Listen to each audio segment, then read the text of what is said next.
Your name's come up quite a bit, just as far as a guy that in the defensive line making a big jump this year. What are you trying to get out of this spring?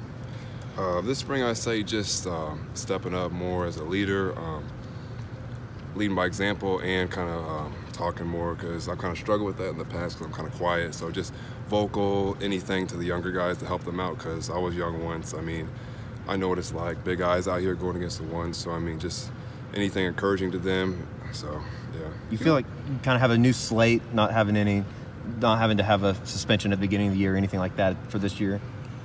I'm sorry? Do you feel like you have like kind of a new slate, new lease on life, not having to have any worries about anything like that? Oh yeah, it's definitely an advantage knowing you're not gonna have a setback at the beginning of the year. You're gonna be able to come in and help your team win from the start. So you're always getting extra work in. The fundamentals, playing the defensive line, sometimes we don't realize how important maybe even just hand placement is, or where your thumb is. I mean, just little things. Talk about playing this position and how difficult it is really to play with the fundamentals. I mean, there's a lot of fundamentals of D-line techniques. I mean, you can be off with one thing, hand placement can be 1 inch off, and it can matter, make the difference. I mean, playing double teams, reach blocks, pass sets, everything matters in D-line, and of course every position, but I mean, everyone's got something to work on, so just get extra work in after practice and stuff. You mentioned being an older player. Who are some of the younger guys on that defensive line that really opened some eyes so far? I'd say all of them have opened my eyes a little bit. They're young. They still got some things to work on, as did I when I was younger. So it's just progressing, trying to like fix little things in practice. Don't worry. I say don't try to take everything in at once. I mean, just focus on the little things for right now, fixing 1 or 2 things each practice, and then you'll build up from there. You said you're learning how to be a vocal leader. How do you kind of practice that or make yourself, kind of get out of your shell a little bit?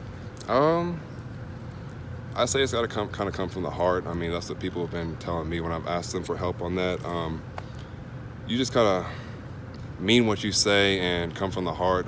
Like you're really trying to help them and help the team and defense come closer and help them do their jobs better. So you're a versatile player along this defensive line in the 4-3. Talk about that, and where do you fit in with your skill set? Because it looks like it could be 2 or 3 different spots. You said 4-3 and 3-4? Yeah, especially with you guys going to the 4-3, how do you see yourself in there? Just 3 technique and 4 technique as of right now. We have some different things where I could be bumped out to 5, but it just depends on the call, really. You can slant out there, slant inside. We have a lot of versatile players on the D-line, and that's kind of what the coaches like. I like the way the D-line is looking so far. Who have you leaned on that's kind of talked to you about being a vocal leader? Leaned on?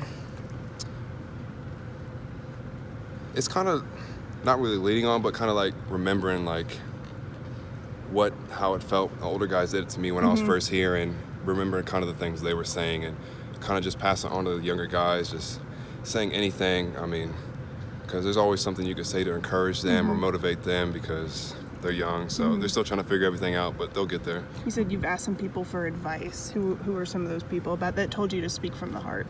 Just family members and stuff, because they've had, my brother used to play football as well, so he'd just say things like that as well. How much does this defense need those voices when you lost Obo, you lost Parker, you lost JT, just guys like that, seniors? How much does it need those leadership voices? I say leadership is very important and needing them. I would say it doesn't really matter who the leader is. It just matters they coming from the heart and actually like motivating and leading the defense. So got a lot of encouraging guys. So how often? I guess that was you and Mark over there. How often are you guys doing that after practice, teaming up and working on things like that? Often. D-line doing extra work as well.